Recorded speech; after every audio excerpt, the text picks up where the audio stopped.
नमस्कार, स्वागत है आपका नवभारत टाइम्स में। आपके साथ मैं हूं विनीत त्रिपाठी और जिस पल का इंतजार हम लोग काफी दिनों से कर रहे थे, आखिरकार आज जो है इलेक्शन कमीशन ने चुनावी तारीखों का ऐलान कर दिया है। पूरा शेड्यूल जो है वो बाहर आ चुका है। प्रेस कॉन्फ्रेंस की थी यहाँ पर चुनाव आयोग ने। उस दौरान में कई चीजों पर उन्होंने अपनी बात रखी, जिसमें चुनाव के पारदर्शिता को लेकर, प्रचार को लेकर, वोटिंग को लेकर, मतदान स्थलों को लेकर, सिक्योरिटी को लेकर, इन तमाम पहलुओं के बीच में जो तारीखें आई हैं, जिन पर हम सभी की निगाहें टिकी हुई थी। 19 अप्रैल से पहले चरण की वोटिंग शुरू होगी और इसके बाद में 1 जून तक यानी कि 7 चरणों में पूरा ये लोकसभा 2024 का जो इलेक्शन है 7 चरणों में होगा, जिसके 19 अप्रैल से पहले चरण के लिए वोटिंग होगी और इसके बाद में 1 जून को 7वें चरण के लिए मतदान होगा और इसके बाद में 4 जून को वो ऐतिहासिक वो दिन, वो पल जिस समय जो है ईवीएम मशीन से आंकड़े बाहर आएंगे, यानी कि रिजल्ट वाला दिन होगा, वो होगा 4 जून का दिन। यानी कि इलेक्शन कमीशन ने इस बार भी 7 चरणों में पूरे इलेक्शन को यहाँ पर डिवाइड किया। मैं आपको सिलसिलेवार बता दूं कि किस तारीख को किस चरण में कितनी सीटों पर मतदान होना है। तो 19 अप्रैल को जो है वो सबसे ज्यादा 102 सीटों पर यहाँ पर वोटिंग होगी। वही 26 अप्रैल को यानी कि सेकंड फेज का इलेक्शन है। सेकंड फेज के इलेक्शन में 89 सीट यानी कि 89 सीटों पर वोटिंग होगी। इसके बाद देखिए 7 मई को तीसरे चरण का जो चुनाव है उसमें 94 सीटों पर वोटिंग की जाएगी। 13 मई को चौथे चरण का इलेक्शन है, उसमें 96 सीटों पर मतदान होगा। 20 मई को 49 सीटों पर मतदान यानी कि 5वां जो चरण होगा उसमें जो है 49 सीटों में इलेक्शन होगा। उसके बाद 25 मई को 57 सीटों पर मतदान होगा, ये छठा चरण होगा। और 1 जून यानी कि 7वां और आखिरी चरण, जिसमें टोटल 57 सीटों पर यहां पर वोट डाले जाएंगे।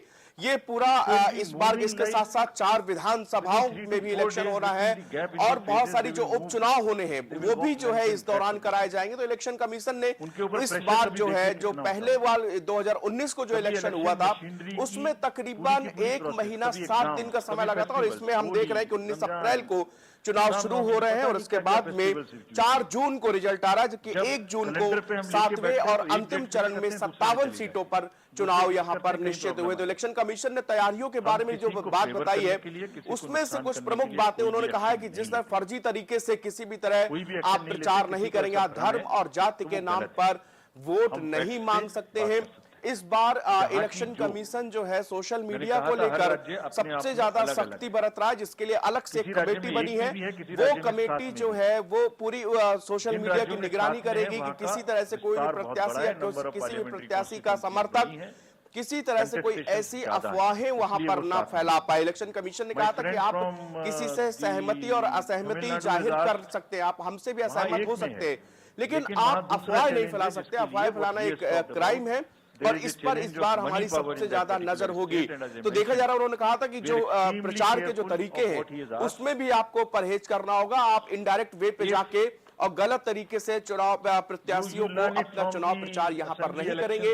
इसके साथ साथ इलेक्शन कमीशन ने कहा है कि जिस तरह से धर्म, जाति, मजहब या कट्टरता या किसी भी तरह से द्वेषपूर्ण भावना के साथ साथ किसी कोई स्पीचेस नहीं दी जाएंगी, ना ही सोशल मीडिया पर इस तरह के कोई बयान, आर्टिकल किसी भी तरह का नहीं लिखा जाएगा जिससे कि आप लड़ाई झगड़े या हिंसा का खतरा बढ़े। उन्होंने कहा था इस बार हम जो इसके लिए एक खास तौर से जो है इसके लिए यूनिट तैयार की गई है जिसकी पैनी नजर सोशल मीडिया पर होगी और ऐसे लोगों को जो कि इस तरह का सोशल मीडिया पे किसी भी तरह की आपत्तिजनक भाषा का प्रयोग करेंगे या उपद्रव करेंगे या कुछ भी गलत अफवाह उड़ाएंगे उसके खिलाफ सख्त से सख्त कार्रवाई यहाँ पर की जाएगी। एक बार फिर मैं आपको चलते बता दूं 7 चरणों में इलेक्शन होना है। 19 अप्रैल को फर्स्ट फेज यानी कि पहले चरण का मतदान होगा, 1 जून को अंतिम 7वें चरण का मतदान होगा, 4 जून को यहाँ पर रिजल्ट आ जाएंगे।